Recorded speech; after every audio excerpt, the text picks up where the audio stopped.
রাত গভীর হচ্ছিল আর গ্রামের পথ ধরে হেঁটে যাচ্ছিল শায়লা। চারপাশে গাছপালা আর ঘন ঝোপঝাড়ের নীরবতা এক অদ্ভুত গা ছমছমে পরিবেশ তৈরি করেছে।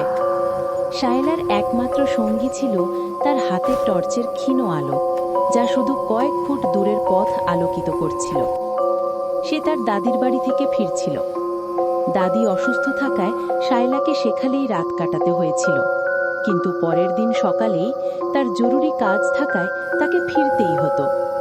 দাদি অবশ্য বারবার বারণ করেছিলেন এত রাতে একা ফিরতে, বিশেষ করে ওই পুরনো শ্মশান ঘাটের রাস্তা ধরে। কিন্তু শায়লা দাদির কথা কানে নেয়নি, কারণ সে ভূত প্রেতে বিশ্বাসী ছিল না। হঠাৎ টর্চের আলোটা মিটিমিটি করতে শুরু করলো। শায়লা একটু ঘাবড়ে গেল।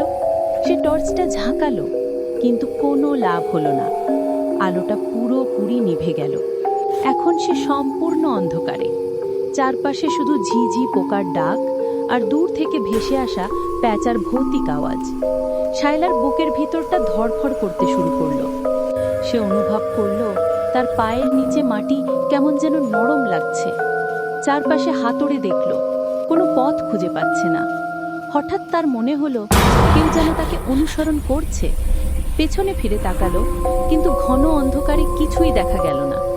শুধু একটা চাপা শ্বাস প্রশ্বাসের শব্দ শুনতে পেল, যা তার মনে হলো ঠিক তার কানের কাছেই। ভয়ে শায়লার হাত পা ঠান্ডা হয়ে গেল। সে দৌড়াতে শুরু করলো, কিন্তু অন্ধকারে হোঁচট খেয়ে পড়ে গেল।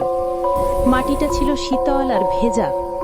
তার হাত একটা কিছুতে স্পর্শ করল, পাথরের মতো ঠান্ডা, কিন্তু কিছুটা মসৃণ। সে ভয়ে চোখ বন্ধ করে ফেলল। যখন সে চোখ খুলল, দেখল তার মাথার ঠিক ওপরে চাঁদটা উঁকি দিয়েছে।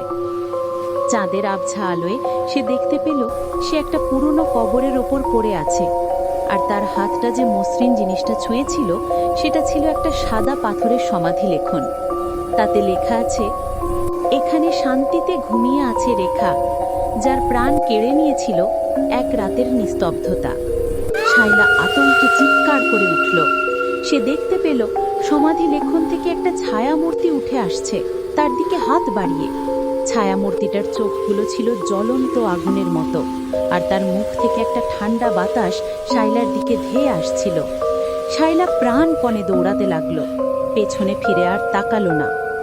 সেদিন রাতে শায়লা কোনো মতে বাড়ি পৌঁছল, কিন্তু সেই দিনের পর থেকে সে আর কখনো একা থাকে না, আর শ্মশান ঘাটের রাস্তার ধারেও যায় না। সেদিনের সেই ভৌতিক অভিজ্ঞতা তার জীবনে এক কালো অধ্যায় রচনা করেছিল, যা সে কখনোই ভুলতে পারেনি।